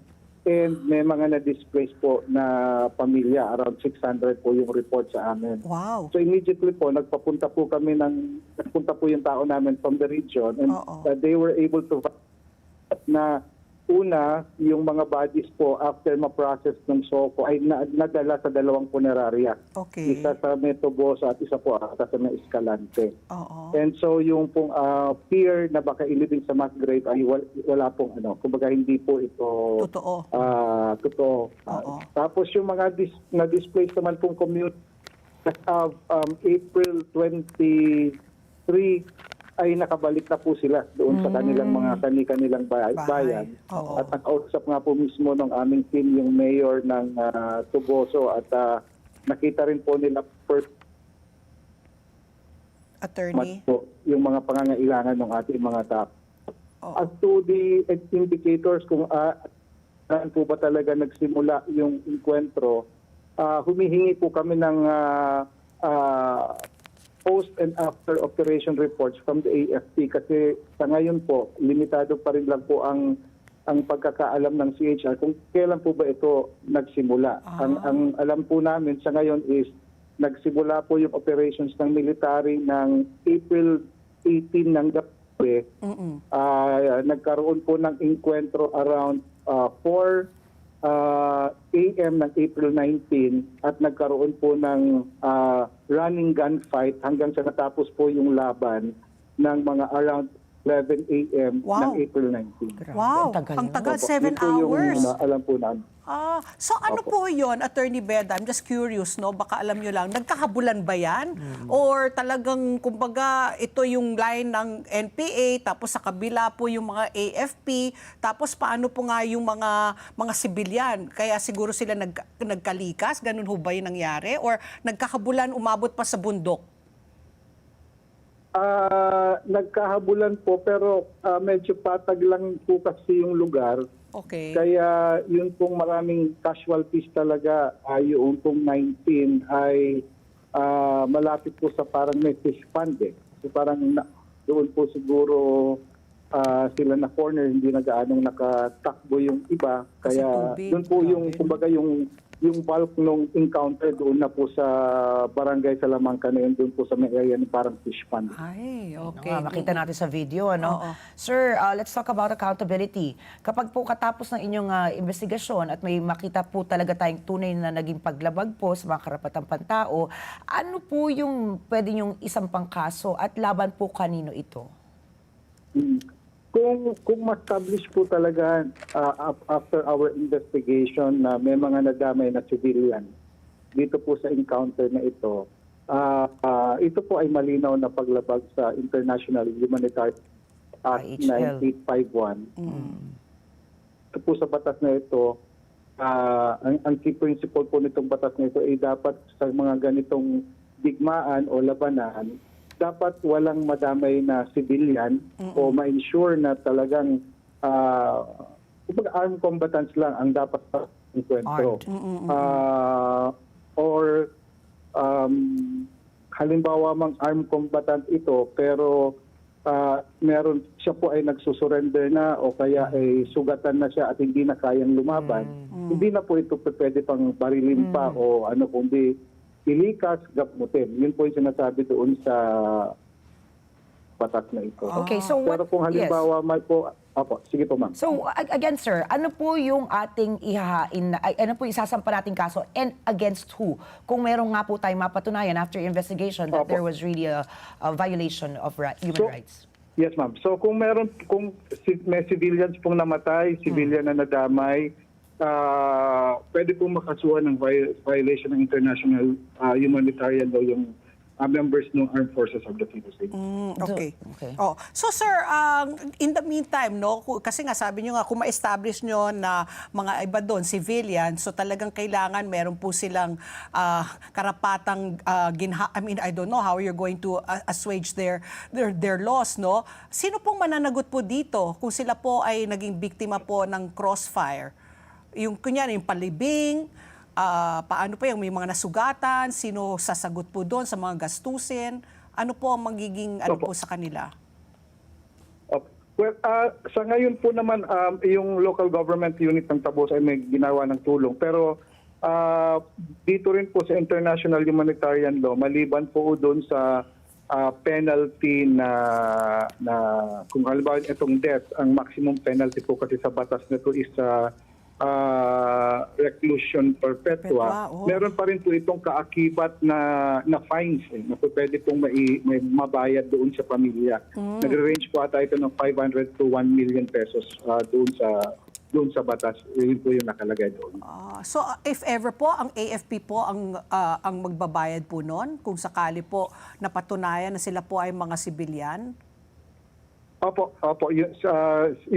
Yung civil liability po ay nakakabit din doon sa mapapatunayan nating nag-commit ng criminal liability po. Okay. So, Attorney Beda, ilang araw po bago po makakabalik po ang inyong team para po makapagbigay na po sila ng konkretong investigasyon na report tungkol po sa nangyaring enkwentro po dyan noong April 19 sa Negros Occidental, sa Barangay Salamanca? Yun pong from the central office, 1 week po sila magstay doon sa area. Pero yun pong from the Negros Island region, in place po sila doon mismo sa area since April 23 pa. Kailangan lang po kasing maraming affidavit affidavits na kukuhanan ng affidavits kaya nag-augment po kami ng tao. Ah. So, within the week po, this week nandun po yung team namin, and then after that, sisimulan na po namin yung report writing ng investigation report namin. Nako, sige po. Attorney Beda, sana po makabalik kayo para you can share po with us your initial reports po tungkol po dun sa nangyaring enkwentro po dyan sa Barangay Salamanca po. Maraming salamat po, Attorney Beda, Thank you, sa inyong sir. panahon. Thank you, sir. Opo, salamat din po ma'am sa pagkakataon nito. Mag-update po kami sa inyo. Ayan po, si Attorney Beda Angeles Epres, ang Commissioner and Spokesperson po ng Commission on Human Rights. At ang oras, alas 9:52 na po ng umaga. At bago kami magpaalam, ayan, happy birthday muna kay Nelson Reyes at happy birthday rin po kay Emmy Grace Medrano. O, Ricky, Yan. ikaw wala kang listahan Wala akong ngayon. listahan ngayon. It's a miracle. Nabasa ko na lahat. In advance ko na. Okay. At tandaan po na dito sa ESPN, mahalaga ang inyong palagay, mahalagang bahagi yan ng paghahanap natin sa katotohanan. Kaya sa bawat isyong napapanahon, parte kayo ng diskusyon. At tandaan, ang buhay ay hindi pa tagalan, kundi pa sarapan. Kaya sulitin po natin, tawanan lang po natin ang ating mga problema. Mag-food trip tayo ng masarap, gumala at gumawa tayo ng masasayang alaala. Pero patuloy pa rin po tayo manalangin ng matindi. Amen. Susunod na po ang Kada Umaga, girls! At mamaya alas 9:30 po ng gabi para sa International News mo ng Agila International dito lamang sa Net 25. Magkita-kita ulit tayo bukas, dito lang po sa Ano sa Palagay Nyo? See you tomorrow! Ang sigaw ng Pinoy Nation.